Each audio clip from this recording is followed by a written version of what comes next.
They are. Goff looking for him. Throwing for him. It is caught and he's in. Oh! Touchdown.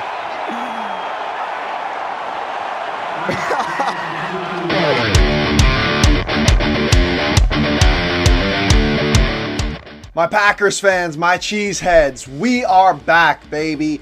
Back on the mic talking Packers football. I'm sorry I missed you guys last week. Was not able to get one in, so I'll briefly go over that Jags W that the Packers got. But to start it off here, I just have to clear the air. For those that are calling for Matt LaFleur's job, because I've seen a few of them on Twitter, not only are you out of your mind, but you most likely don't know football. For those over complaining about Matt LaFleur's play calling, he is one of the best play callers in the National Football League. He comes from the Kyle Shanahan tree. Sean McVay, Bobby Slowick, D'Amico Ryans. The list goes on and on. Matt LaFleur, obviously.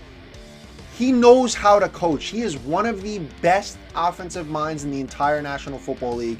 His play calling is uncanny. And we've seen it. Exhibit A, Exhibit B, Exhibit C, Exhibit D has been Malik Willis coming into football games and LaFleur kind of altering the play call to match his quarterback's strengths. We saw that in the Jacksonville game. Love goes out with the groin injury against Jacksonville, and Malik comes in, not only leads a touchdown drive, but is able to orchestrate the game-winning drive and set up Brandon McManus for the game winner, and the Packers put a W in that win-loss column. So let's pump the brakes on those calling for Matt LaFleur's job. Which, by the way, Josh Jacobs, for those complaining that, Green Bay has abandoned the run early on, they haven't run the football enough. Josh Jacobs pounded the rock for 127 yards and 2 touchdowns. So let's take it easy there. That's number one here. Number two, the order of business here at hand is obviously Week 9, and the Packers falling to a division rival. They're now 0-2. I think for the first time since 2005, 0-2 against their divisional opponents in the first stretch of the season. You lost to Minnesota, and now you fall to Detroit at Lambeau in your conditions, in your house, 24-14. I'm sure most of you saw Dan Campbell's post-game speech about, teams think we're just a dome team, and we proved we aren't. We already knew we weren't, yada, yada, yada.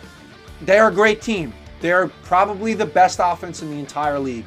I'd say it's them and Baltimore have the best offense in the entire league. They're a great team. You got to give credit where credit is due. But where you can't give credit is to Amon-Ra St. Brown, who walked in with a Green Bay sucks crew neck, and Green Bay is one word. Come on, dude. It's 2 words, my man. Maybe actually do the research before you buy a sweatshirt like that. But nonetheless, he did score. He torched Keeson Nixon, who didn't even look for the ball on the first score of the game, on 4th down nonetheless. St. Brown's a baller. He's awesome. But maybe, check your grammar before you get a sweatshirt like that, pal. But nonetheless, the Lions come away with it. But why?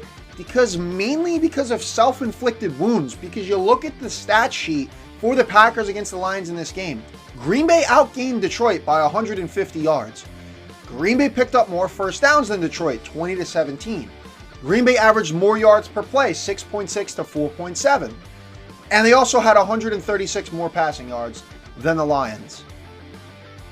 You did everything right, but what I've been saying week in and week out for the most part is if you want to be a top shelf team in the National Football League, you're sitting pretty at 6-3 right now. I do not think that's a fraudulent record by any sense, or by any stretch, I should say. But if you want to be top shelf, you got to clean it up, man. You cannot have 10 penalties for 67 yards. 77 times in 9 games, the Packers have been penalized. You simply cannot have that. You have to play more disciplined football. I think LaFleur has to get the guys to really tighten up, because you cannot have that if you want to get far in the postseason and if you want to beat teams like the Lions and the Vikings.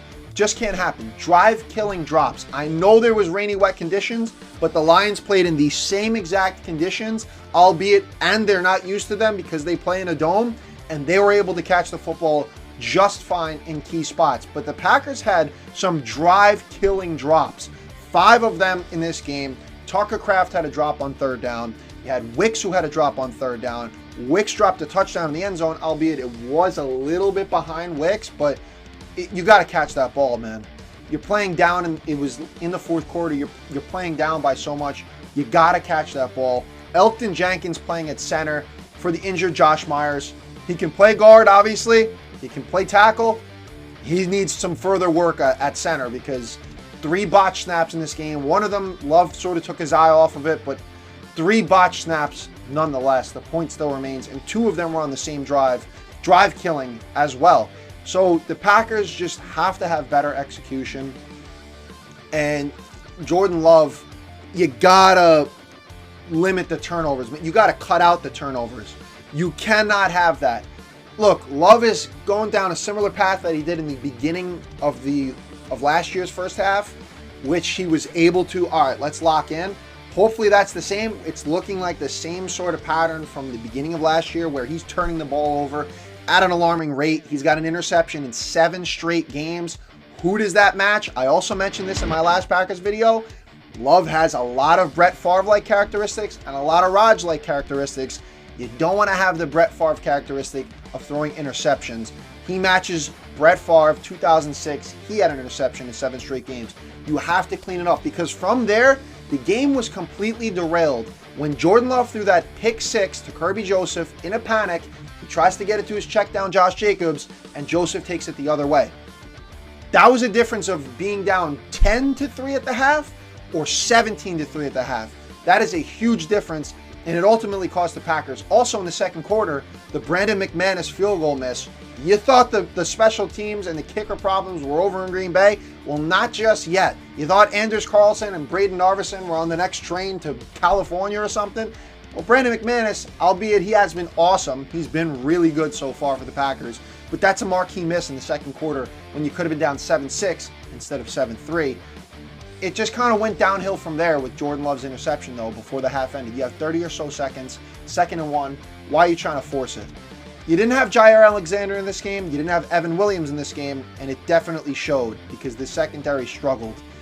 Similar to how Javon Bullard kind of struggled last week against Jacksonville, Eric Stokes, Keyshawn Nixon, the boys struggled this week. Having no Jair, he's one of the best corners in the league. He's obviously going to kill you, and Evan Williams has been playing out of his mind. This is a bad loss on the Packers. They shot themselves in the foot time and time again. You cannot have that if you want to beat the Lions. They're now 7-1. The Minnesota Vikings are 6-2. The Packers 6-3, and the Bears are 4-4. It was awesome to see them lose to the Cardinals 29-9 and still have an incompetent offense. But let's focus on us, guys. Packers have to tighten up.